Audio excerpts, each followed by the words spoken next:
Hər kəsi xoş gördük. Bugün olan maraqlı səhiyyə xəbərlərinin başlıqlarını diqqətinizə çatdırıram.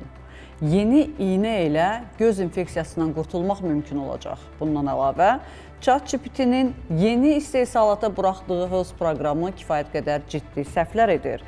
Google isə sağlamlıqla bağlı sualları tamamilə ləğv edib. Bunu The Guardian nəşri araşdırıb. Cinsi yolla keçən infeksiyalara qarşı isə evdə yoxlanılan bir test insanların istifadəsinə verilib. Bundan əlavə, tənhalar üçün yeni mobil tətbiq düzəlib.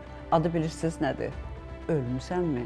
Məsələ burasındadır ki, dünyanın bir çox yerində insanlar tək yaşadığı üçün həyatını dəyişir və günlərlə bunu heç bilən də olmur. Məhz bu cür insanlara belə mobil tətbiq kəşf olunub.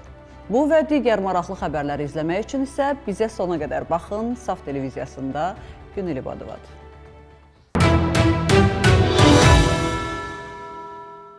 Alimlərin kəşf elədiyi yeni inyeksiya, yəni iynə ilə göz tibi xəstəliklərinin bir çoxu tamamilə aradan qalxacaq. Təsəvvür edirsinizmi, göz xəstəliklərindən əziyyət çəkən insanlar bu iynəni neçə vaxtı, nə qədər böyük həyəcanla gözləyirdi? Detallara baxaq.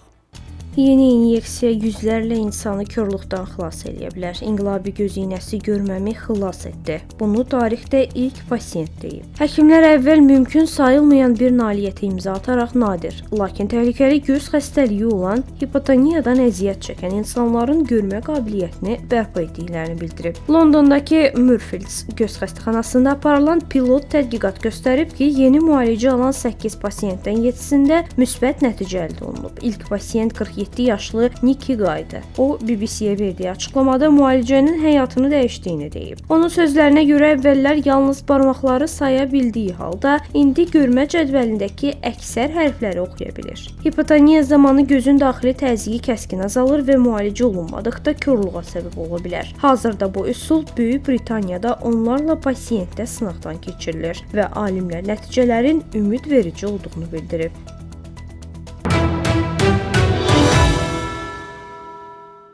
ChatGPT tibbi məsləhətlərdə səhvlər edir. Bunu araşdıranlar isə kifayət qədər qəzəblidirlər.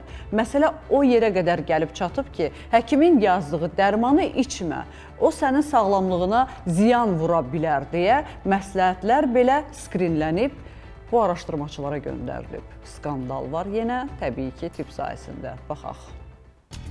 ChatGPT tibbi məsləhətlərdə səhvlər eləyir. ChatGPT-nin tibbi məsləhətlər verərkən səhvlər etdiyini göstərən faktlar müzakirə olunub. iMerit şirkətinin səhiyyə sahəsində süni intellekt üzrə rəhbəri və cərrah doktor Sinabari bəzi hallarda ChatGPT-nin pasiyentlərə yanlış tibbi tövsiyələr verdiyini bildirib. Onun sözlərinə görə pasiyentlərdən biri həkim qəbuluna ChatGPT ilə aparılmış dialoqda təyin olunan dərmanın ağciyər arteriyasının tromboemboliyası riskinin 45% artdığı iddia olunub. Aparılan araşdırma isə göstərib ki, bu göstəricilər konkret pasiyentə deyil, vərəm xəstəsi olan kiçik bir qrup üzrə aparılmış tədqiqata aid olub. Bununla yanaşı Dr. Barry ChatGPT Health adlı yeni tibbi chatbotun istifadəyə verilməsini müsbət qiymətləndirib. Bu xidmət məxfi mühitdə çalışır və istifadəçi məlumatlarını modelin təlimi üçün istifadə etmir. Platforma Apple Health və MyFitnessPal ilə sinxronizasiya imkanı yaradır, fərdiləşdirilmiş tövsiyələr təqdim edir və ənənəvi tibbi müayinələrə əlavə vasitə kimi nəzərdə tutur.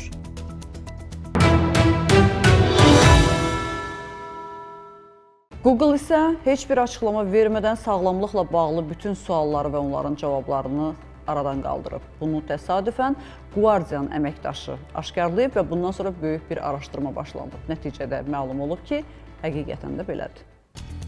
Google sağlamlıqla bağlı sualları ləğv etdi. Google səhiyyə ilə bağlı suallara verilən cavabların dəqiqliyi ilə bağlı narahatlıqlar fonunda süni intellekt icmalları bölməsindən bəzi sorğuları silib. The Guardian qəzetinin apardığı araşdırma göstərib ki, Google'ın süni intellekt vasitəsilə yaratdığı icmallarda sağlamlıqla bağlı qeyri-dəqiq və çaşdırıcı məlumatlar yer alıb. Araşdırma zamanı müəyyən edilib ki, AI Overviews qaraciyər funksiyası analizləri ilə bağlı suallara cavab verərkən çoxlu rəqəmlər təqdim edib. Lakin bu göstəricilərin yaş, cinsiyyət, etnik mənsubiyyət və ya milli fərqlərə görə dəyişə biləcəyini nəzərə almayıb. Google bu məlumatları Hindistanda yerləşən Max Healthcare xəstəxanaları şəbəkəsindən əldə edib. The Guardian həmçinin Google-un mədaltı vəzi xərçəngi olan insanlara yağlı qidalardan uzaq durmağı tövsiyə etdiyini üzə çıxarıb. Ekspertlər bu tövsiyənin yanlış olduğunu və xəstələrin ölüm riskini artıra biləcəyini bildirib. Mütəxəssislər vurğulayıb ki, süni intellekt sistemləri səhiyyə sahəsində etibarlı məlumat olmadıqda yanlış cavablar verə bilər.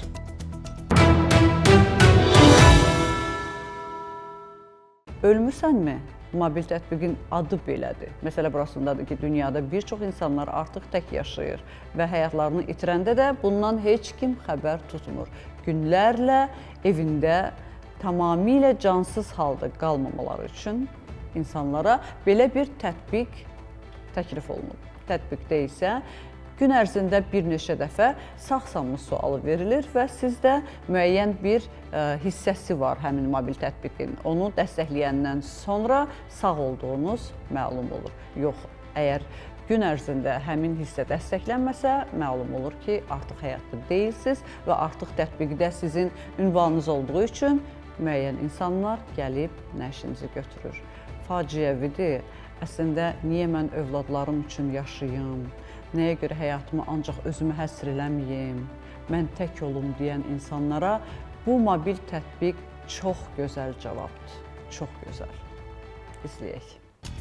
Ölürsənmi adlı mobil tətbiq Çində və ondan kənarda sürətlə populyarlıq qazanıb. Təxminən 1 avro, yəni 2 manat qiyməti olan bu tətbiq yanvarın ilk həftəsində Çində Apple App Store-da ən çox yüklənən pullu tətbiqə çevrilib. Tətbiqin əsas məqsədi tək yaşayan insanların təhlükəsizliyini izləməkdir. İstifadəçilər hər gün böyük yaşıl düyməyə toxunaraq yaxşı olduqlarını təsdiqləməlidir. Əgər 2 gün ardıcıl olaraq təsdiq verilməzsə, sistem avtomatik şəkildə istifadəçinin fövqəladə əlaqə şəxsinin elektron poçtuna xəbərdarlıq göndərir. Proqram mağazasında tətbiq tək yaşayan insanlar üçün yüngül təhlükəsizlik aləti kimi təqdim olunur. O, görünməz nəzarət və təcili əlaqə mexanizmləri vasitəsilə insanların daha rahat yaşamalarını hədəfləyir. Keçən il pulsuz istifadəyə verilən tətbiq sonradan 2 manata satılmağa başlayıb. Beynəlxalq bazarda tətbiq Amerika Birləşmiş Ştatları, Sinqapur və Honq Konqda ən populyar pullu proqramlar sırasına daxil olunub.